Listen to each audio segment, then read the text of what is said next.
चलिए शुरुआत करते हैं आज की न्यूज़पेपर की। पहली न्यूज़ हम देखेंगे पीआईबी से। पीआईबी की पहली न्यूज़ आई है, एक पनडुब्बी से रिलेटेड है, उसका नाम है वागसीर। ठीक है, तो कुछ फैक्ट इसके बारे में हम देखेंगे।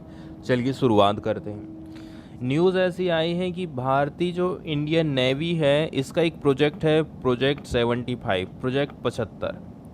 इसकी आखिरी स्कॉर्पियन पनडुब्बी है आईएनएस वागसीर। इसको लॉन्च कर दिया गया है और इसके बारे में हम कुछ खास बातें देखने वाले हैं। भारतीय नेवी के लिए मझगांव डाक शिप बिल्डर्स लिमिटेड ने इसको बनाया है प्रोजेक्ट 75 के अंतर्गत, और ये 6वें नंबर की स्कॉर्पियन श्रेणी की पनडुब्बी थी आईएनएस वागसीर। इसको मुंबई में लॉन्च कर दिया गया है। प्रोजेक्ट 75 के अंतर्गत हम बात करें तो स्कॉर्पियन श्रेणी की 4 बिल्कुल मॉडर्न पनडुब्बियां आईएनएस कलवरी, खंडेरी, करंज, वेला इस समय इंडियन नेवी को अपनी सेवाएं दे रही, जबकि आईएनएस वागसीर समुद्री परीक्षण के दौर से गुजर रही है। अब बताया जा रहा है इस प्रोजेक्ट की 6वें नंबर की और आखिरी स्कॉर्पियन पनडुब्बी आईएनएस वागसीर भी भारतीय नौसेना में शामिल होने से पहले बंदरगाह और समुद्र दोनों में कठिन परीक्षण के दौर से गुजरेगी। अब यदि हम बात कर रहे हैं आत्मनिर्भर भारत की, तो क्या केवल इंडिया ने ही अकेले इसको बना लिया है? तो ऐसी बात नहीं है। मझगांव डाक शिप बिल्डर्स लिमिटेड ने मुंबई में फ्रांस नेवल ग्रुप के सहयोग से इसको बनाया। महासागर की गहराई में पाई जाने वाली एक घातक शिकारी मछली है, उसी के नाम पर इसका नाम रखा गया है आईएनएस वागसीर। ये पहली वागसीर पनडुब्बी भारतीय नौसेना में दिसंबर 1974 में कमीशन हुई थी। अप्रैल 1997 में इसकी सेवा को बंद कर दिया गया था। ये पिक्चर है उस पनडुब्बी का, ये आप देख सकते हैं। अब हम जानने वाले हैं इसकी कुछ खास बातें को। वागसीर अपने पुराने एडिशन का नवीनतम अवतार है, मतलब कि एडिशन पुराना ही है लेकिन हमने उसमें कुछ संशोधन कर दिए हैं। नई वागसीर पनडुब्बी अपने पुराने संस्करण का नवीनतम अवतार है, क्योंकि नौसेना की परिभाषा के अनुसार एक जहाज का अस्तित्व कभी समाप्त नहीं होता है। जानकारी के हिसाब से यदि देखें तो प्रोजेक्ट 75 की परिकल्पना 1997 में की गई थी। इसके अंतर्गत 30 साल में भारत को 24 पनडुब्बियों को बनाना था, जिसमें 18 पारंपरिक, 6 रहेंगी परमाणु से चलने वाली।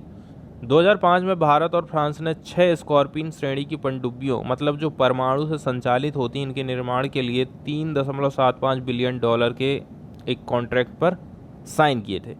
लेकिन इस प्रोजेक्ट पर बहुत धीमी गति से काम चल रहा था। केंद्र में मोदी की सरकार बनने के बाद इसमें तेजी आई है, ऐसा यहाँ पर बताया जाता है। इसके अलावा भी हम पुरानी जो सबमरीन हैं उनके बारे में भी यहाँ जानने की कोशिश करेंगे। आईएनएस कलवरी की बात करें तो 27 अक्टूबर 2015 को इसको हमने लॉन्च किए थे। 14 दिसंबर 2017 को इसको नौसेना में हमने शामिल किया था। आईएनएस खंडेरी की बात करें तो 12 जनवरी 2017 को लॉन्चिंग हुई और 28 सितंबर 2019 को नौसेना में शामिल किया गया। आईएनएस करंज की बात करें तो 31 जनवरी 2018 को लॉन्चिंग हुई थी। 10 मार्च 2021 को इसको नौसेना में शामिल किया गया था। आईएनएस बेला 6 मई 2019 की लॉन्चिंग और 25 नवंबर 2021 को इसको नौसेना में शामिल किया गया था। आईएनएस वागीर की बात करें तो 12 नवंबर 2020 की लॉन्चिंग है और फरवरी 2022 से इसका समुद्री परीक्षण चालू हो गया था। ठीक है, स्कॉर्पियन श्रेणी की पनडुब्बियों की हम यदि कुछ खास बातें जानने की कोशिश करें तो इनके निर्माण में हाई लेवल की अत्याधुनिक टेक्नोलॉजी का यूज़ किया जाता है। ठीक है, साथ ही इनमें उन्नत ध्वनिक साइलेंसिंग तकनीक रहती है, कम विकिरण वाले शोर स्तर, हाइड्रोडायनामिक रूप से अनुकूलित इसका साइज रहता है। इसके अलावा दुश्मन पर सटीक हथियारों से अचूक हमला करने की कैपेसिटी इसकी होती है। स्कॉर्पियन श्रेणी की इन सबमरीन से पानी के भीतर या सतह पर टारपीडो और tube launch anti ship missile दोनों के साथ दुश्मन पर हमला कर सकते हैं। स्कॉर्पियन श्रेणी के कई तरह के मिशन को अंजाम दे सकती हैं। ठीक है, जैसे कि एंटी सरफेस वॉर हो गया, एंटी सबमरीन वॉर हो गया, खुफिया जानकारी इकट्ठी करना, माइंस बिछाना, क्षेत्र की निगरानी करना, ये सारे प्रोजेक्ट इसके अंतर्गत आ जाते हैं। इसके बाद वाली पीआईबी की न्यूज़ हम देखने वाले हैं बेरोजगारी से निपटने के लिए सरकार कौन कौन से आधुनिक प्रयास कर रही है उनके बारे में। ठीक है, तो ये जो न्यूज़ है वो ई श्रम पोर्टल से रिलेटेड है। इसके अलावा सरकार ने एक वेबसाइट चालू की थी जिसका नाम था एनसीएस। एनसीएस में दोनों लोग अपना रजिस्ट्रेशन करते हैं, एक जिसको लोगों की तलाश है, वर्कर की तलाश है, मतलब कंपनी अपना रजिस्ट्रेशन करती है, कंपनी की डिटेल रहती है, वो अपनी जानकारी डालती है। दूसरी बात, यदि कोई बेरोजगार व्यक्ति है तो वो भी अपना यहाँ पर रजिस्ट्रेशन करता है, मतलब जॉब सीकर और जॉब गिवर दोनों लोग यहाँ पर आपस में इकट्ठे एक प्लेटफार्म पर मिलते हैं।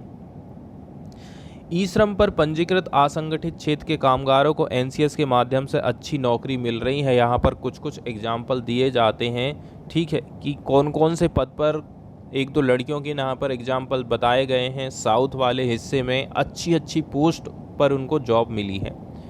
तो सरकार क्या चाहती है, सरकार ने ई श्रम पोर्टल लॉन्च की थी। जो असंगठित क्षेत्र में काम करने वाले लोग हैं, दिहाड़ी मजदूर हैं, ठीक है, उनको अब एनसीएस पर जोड़ने का काम सरकार ने की है। मतलब कि ये जो दो चीज़ें सरकार ने लॉन्च की थी, अब उनको इकट्ठा एक बना दिया गया है। इस चीज़ की शुरुआत होती है 2022-23 के बजट भाषण के दौरान। वित्त मंत्री निर्मला सीतारमण ने इकोनॉमी को और भी अधिक सुव्यवस्थित करने के लिए, इसके अलावा उद्यमिता संबंधी अवसर को बढ़ाने के लिए, ठीक है, इसके साथ साथ जो लोन की सुविधा है, लोन की सुविधा भी सही करना है, कौशल निर्माण करना है और भर्ती से जुड़ी सेवाओं को सक्षम बनाने के उद्देश्य से 4 पोर्टल का इन्होंने लॉन्च किया था। राष्ट्रीय करियर सेवा, जिसको एनसीएस कहते हैं, ई श्रम, उद्यम और असीम को आपस में जोड़ने की उन्होंने उस टाइम में घोषणा किया था कि सबको हम एक साथ जोड़ दें ताकि कौन कौन से लाभ यहाँ पर मिल जाएंगे लोगों को। कौशल बढ़ाना है, लोन संबंधी सुविधा है, भर्ती संबंधी सेवाओं को सक्षम बनाने के लिए ये सारे पोर्टल या फिर वेबसाइट को सरकार ने कहा है कि हम इनको इकट्ठा एक करना चाहते हैं। तो इनका कहना है कि एनसीएस वेबसाइट और ई श्रम पोर्टल वेबसाइट दोनों को जोड़ने का काम हाल में पूरा हो गया है। इससे ई श्रम पर रजिस्टर्ड जो वर्कर हैं या फिर बेरोजगार लोग हैं को एनसीएस पर निर्बाध रूप से रजिस्ट्रेशन करने और एनसीएस के माध्यम से बेहतर रोजगार के अवसरों की तलाश करने में सफल बनाया गया है। अब बताया जा रहा है कि 26,000 से ज़्यादा जो ई श्रम के बेरोजगार लोग हैं, इन्होंने अपना एनसीएस पर रजिस्ट्रेशन करा लिया और इससे उनको फ़ायदा भी मिलने लगा है। एक एग्जाम्पल यहाँ पर बताया जाता है कि केरल के पलक्कड़ की एक अन्य महिला को एर्नाकुलम में एक प्रतिष्ठित सॉफ्टवेयर फर्म में प्रोसेस एग्जीक्यूटिव के रूप में नौकरी का प्रस्ताव मिला, ठीक है। और एक एग्जाम्पल दिया गया है, आंध्र प्रदेश के विजयनगरम के असंगठित क्षेत्र से जुड़ी एक महिला कामगार को एनसीएस के माध्यम से एक प्रतिष्ठित रासायनिक कंपनी में जिला प्रबंधक के रूप में नौकरी मिली है। तो यह एक जो एग्जाम्पल यहाँ पर दिए जाते हैं। इसलिए यदि कहीं पर भी आपके संपर्क में कोई ऐसा व्यक्ति है जो बेरोजगार है तो आप उनको ये जानकारी ज़रूर दें और वो अपना रजिस्ट्रेशन कराएं और बेरोजगारी अपनी दूर कर सकें। इसके बाद हम न्यूज़ देख लें द हिंदू से प्रमुख खबरों को। पहली जो न्यूज़ आई है वो सुप्रीम कोर्ट के एक ऑर्डर से रिलेटेड आई है। जहांगीरपुरी में जहां पर दंगे हुए थे, जहां पर पत्थरबाजी हुई थी, उस एरिया में जो अवैध रूप से चीज़ें बनाई गई थी, चाहे वो दुकान बनाया गया हो या फिर कोई भी जो अन्य इंफ्रास्ट्रक्चर बनाया गया हो, उसको सुप्रीम कोर्ट ने क्या काम कर दिया है, हाल्ट लगा दिया है कि अभी उसको तुरंत बंद किया जाए, ठीक है। तो ये जो बुलडोज़र चलाने वाली पिक्चर आप देख रहे हैं, ये ना केवल दिल्ली में हुआ, उत्तर प्रदेश में, इसके अलावा एमपी में भी इस प्रकार की घटनाएं सामने आई हैं कि सज़ा देने का काम तो कोर्ट का है। सरकार कैसे ये डिसाइड कर ले रही कि हम सज़ा देंगे? यदि किसी ने अपराध किया है, कोई दंगे में शामिल हुआ था, अपराधी है, तो उसके घर को डिमोलिश करने का काम, मतलब एक प्रकार से उसको दंडित करने का काम सरकार कर रही है, जबकि ये काम है कोर्ट का। दूसरी बात यह है, 15 दिन पहले आपको नोटिस देना पड़ता है, जब जाके आप किसी भी घर को तोड़ सकते हैं। तो इस प्रकार से किसी भी प्रकार का प्रायर नोटिस नहीं दिया गया था, इसलिए सुप्रीम कोर्ट ने इसमें इंटरवेंशन किया और इस काम को रोक लगा दी है, ठीक है।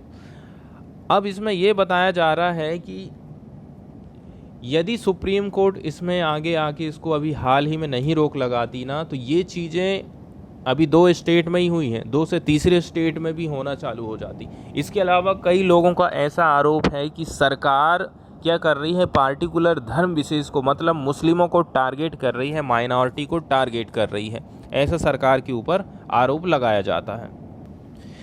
इसके बाद वाली न्यूज़ हम देखने वाले हैं आयुष थेरेपी को लेकर के। आयुष थेरेपी के लिए यदि कोई व्यक्ति आता है हमारे यहाँ पर, तो उसके लिए प्राइम मिनिस्टर नरेंद्र मोदी ने वीज़ा का अनाउंसमेंट किया है। Prime minister Narendra Modi on Wednesday announce that a special visa category would be created, ठीक है, soon for those who want to travel to the country to avail themselves for Ayush therapy. यदि कोई भी व्यक्ति बाहर से हमारे यहाँ पर आयुष थेरेपी करवाना चाहता है, तो इसके लिए हम एक स्पेशल वीज़ा कैटेगरी बनाने वाले हैं, वुड बी क्रिएटेड सून। जल्दी ही इस प्रकार की वीज़ा कैटेगरी चालू होने वाली है, ताकि इससे हमारे यहाँ पर जो मेडिकल पर्यटन होता है उसको बढ़ावा मिल सके। इसके अलावा आयुष को भी सरकार बढ़ावा देना चाहती है, उससे रोज़गार सृजित करना, उसमें अनुसंधान करना, ये सारी चीज़ें सरकार शामिल करना चाहती है, इसलिए इस प्रकार की सुविधा सरकार दे रही है।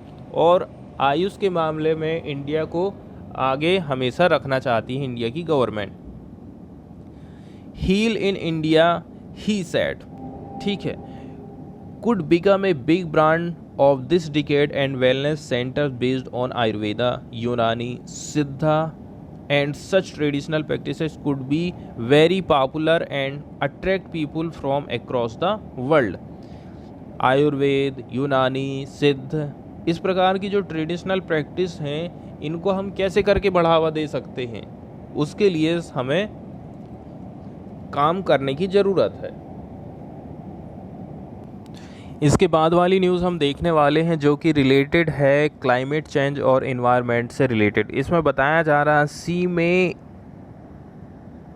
इनूडेड मैनी सिटीज़ बाय 2050 तक कई सारे शहर ऐसे हैं जो कि समुद्र में डूबने वाले हैं। खासकर के जो कोस्टल एरिया, मतलब समुद्र तटीय एरिया में जो शहर बचे हैं, चेन्नई, मुंबई, केरल, ठीक है, और भी जो शहर हैं जो कि समुद्र के किनारे बसे हैं, वो सारे डूबने वाले हैं, ऐसी ये रिपोर्ट कहती है। Population, infrastructure and property to be affected, इससे सारी चीज़ें प्रभावित होने वाली है। जनसंख्या, आपने जो भी इंफ्रास्ट्रक्चर खड़ा किया है, वो चाहे घर हो, बिल्डिंग हो, सड़कें, पुल, बांध, और आपका जो प्रॉपर्टी है, वो सारी चीज़ इससे प्रभावित होने वाली है। As per study by RMSI की स्टडी हम देख रहे हैं। Noida based IT consulting firm है, एक कंपनी है, on intergovernmental panel on climate change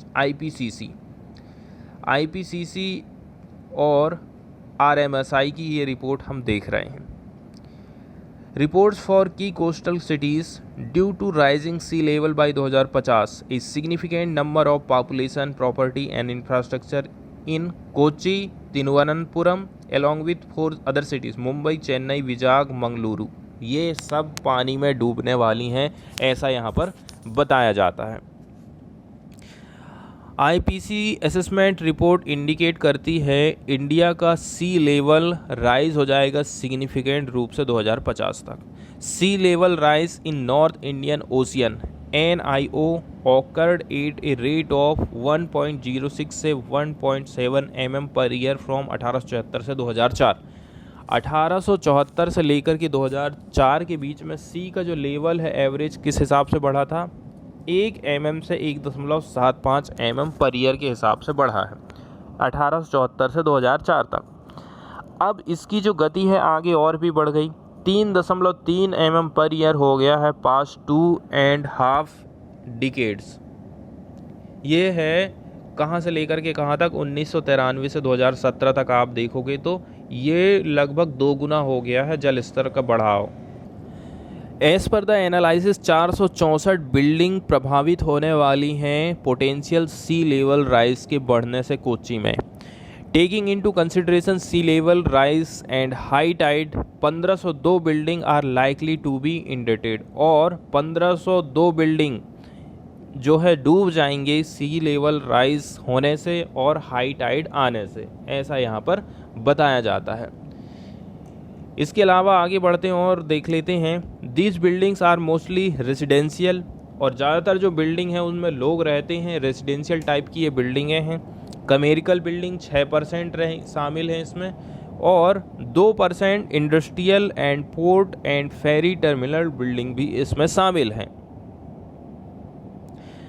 as per the two scenario of potentially new coastal and coastal line along new coastal and coastal line along with the high tide 10 kilometre और 53 kilometre of road length will be impacted respectively. 10 से लेकर के 53 kilometre road की जो length है ये impacted होने वाली है। नेक्स्ट न्यूज़ हम देखने वाले हैं 1857 के अपराइजिंग हीरो वीर कुंवर सिंह से रिलेटेड। ठीक है, बिहार की बीजेपी की गवर्नमेंट चाहती है अब हम इनको याद करेंगे, और याद करते हुए इनका जो जन्मोत्सव है या फिर आज़ादी के लिए जो इन्होंने योगदान दिया था उसको हम सेलिब्रेट करने वाले हैं।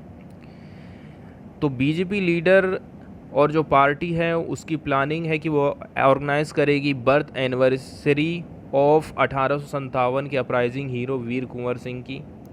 ठीक है, डेट बताई जा रही है 23 April, Jagdishpur, Bhojpur, as a grand event as a part of the centre's Azadi ka Amrit Mahotsav. और ये जो इनिशिएटिव है वो आयोजन किया जाएगा आज़ादी का अमृत महोत्सव जब हमारे आज़ादी के 75 साल कंप्लीट होंगे। इसमें अमित शाह भी शामिल होने वाले हैं। आगे इनकी लाइफ स्टाइल के बारे में थोड़ी सी बात बताई जाती है। वीर Kunwar Singh had played a की रोल इन अपराइजिंग ऑफ 1857। 1857 की क्रांति में इन्होंने काफ़ी महत्वपूर्ण भूमिका अदा की थी, की रोल निभाया था। April 1966 a commemorative stamp was issued on honour him. इनको सम्मान देने के लिए 1966 में कॉमरेटिव स्टाम्प जारी किया गया था। इसके अलावा university was established in 1992 Bhojpur in his name. इसके अलावा इन्हीं के नाम पर 1992 में एक यूनिवर्सिटी भी स्थापित की गई थी।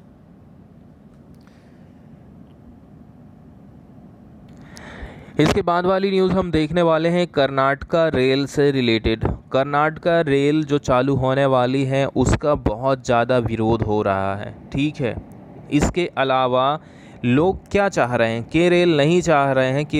के रेल कर्नाटका जो रेल है जो कि हाई स्पीड रेल मानी जा रही है, जिसमें टाइम की बहुत ज़्यादा बचत होने वाली है। इसके अलावा जो कर्नाटका का एग्जिस्टिंग रेलवे सिस्टम है ना वो बहुत पुराना हो गया है, उसको सरकार चाहती है कि हम बदलें। इसके लिए वो केंद्र सरकार के साथ में और राज्य सरकार दोनों मिलकर के रेल लाना चाहती है। तो के रेल के बदले में लोग चाहते हैं कि टिल्टिंग ट्रेन को आप प्रायोरिटी दीजिए, क्योंकि ये जो टिल्टिंग ट्रेन क्या रहती है ना, कर्व वाली जगह में, मान के चलिए ये जो कर्व वाला एरिया है यहाँ पर भी ये जो रेल है हाई स्पीड में चलती है, पलटती नहीं है। इस प्रकार की ट्रेन को चलाने की ज़रूरत है, जिससे यदि हम ऑलरेडी जो हमारी पुरानी ट्रेनें चल रही हैं तो वो अपनी एवरेज स्पीड को मेंटेन कर पाएंगी। इसलिए के रेल को आप भूल जाओ और टिल्टिंग ट्रेन को आप लेके आओ। इसके अलावा एक्सपर्ट लोगों का ऐसा कहना है आपके जो इस प्रकार के कर्व हैं या तो आप उनको एकदम सीधा कर दीजिए, ठीक है, या फिर आप दूसरी रेल की पटरी बिछाइए। ये 2-3 ऑप्शन आपके पास हैं, आप के रेल को मत चलाइए, ऐसा यहाँ पर सजेशन दिया जाता है।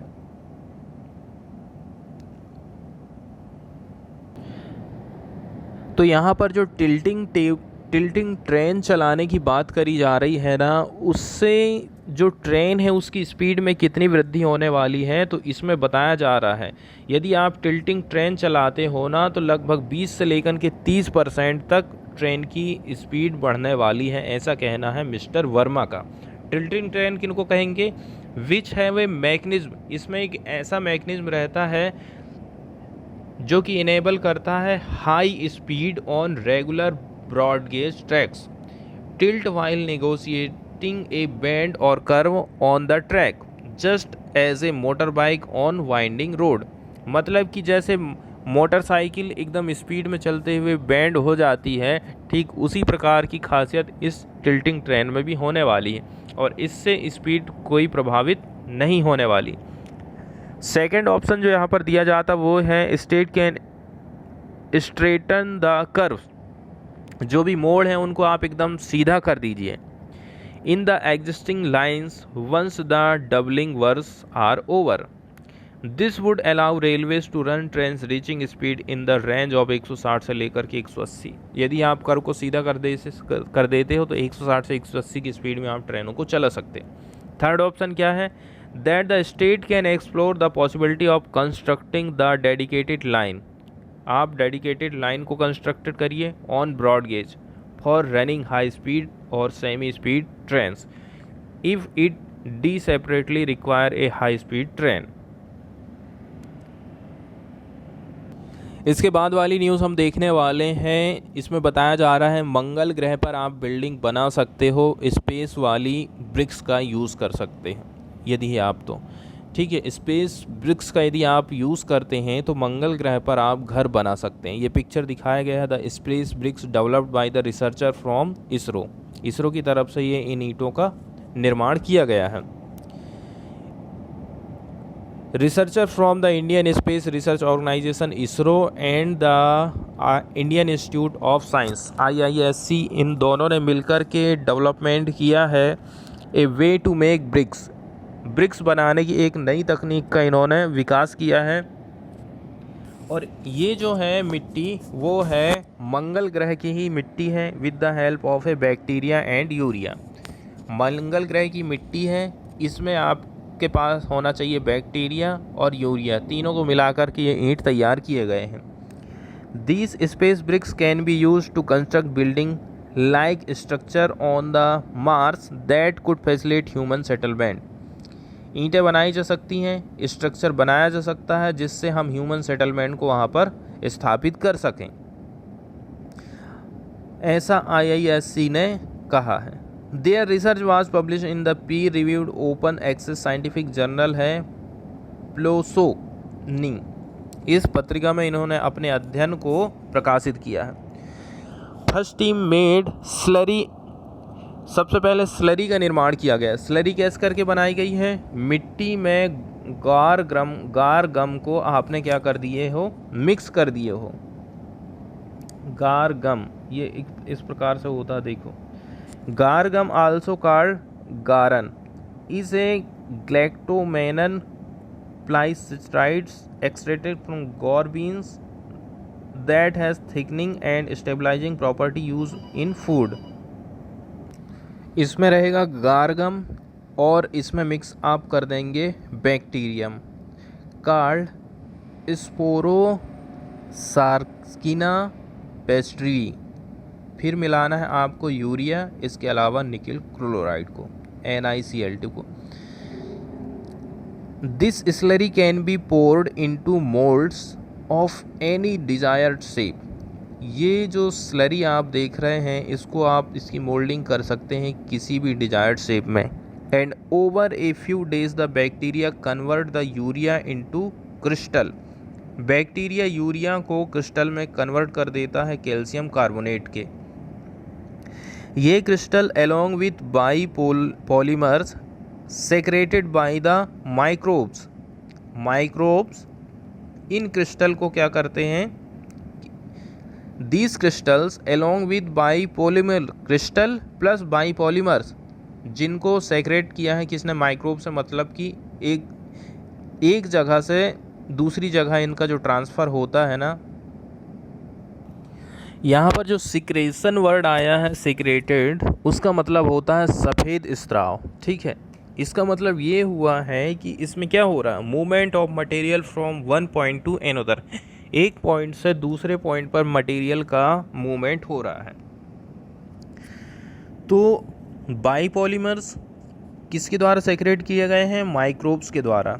Act as cement holding the soil particles together, इससे ये लोग काम करते हैं जैसे कि सॉइल पार्टिकल्स हैं, सीमेंट होल्डिंग।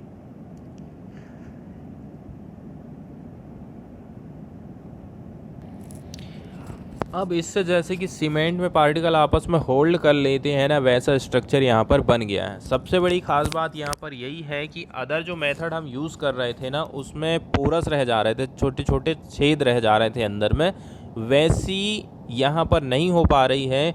यही खासियत हमको चाहिए था और इसका यूज़ हम कर सकते हैं मंगल ग्रह पर स्ट्रक्चर के निर्माण में, यहाँ पर ऐसा बताया जाता है। The bacteria seep deep into the porous space, क्योंकि जो बैक्टीरिया रहता है ना वो गहराई में घुस जाता है, जो उसके पोर वाले स्पेस रहते हैं वहाँ पर, using their own protein to bind the particle together. वो अपने जो प्रोटीन रहते हैं ना, खुद का प्रोटीन, उसको बाइंड कर लेता है पार्टिकल के साथ में आपस में, डिक्रीज कर देता है पोरोसिटी को, and leading to stronger big. इससे जो ईंट है और भी ज़्यादा मजबूत हो जाती है।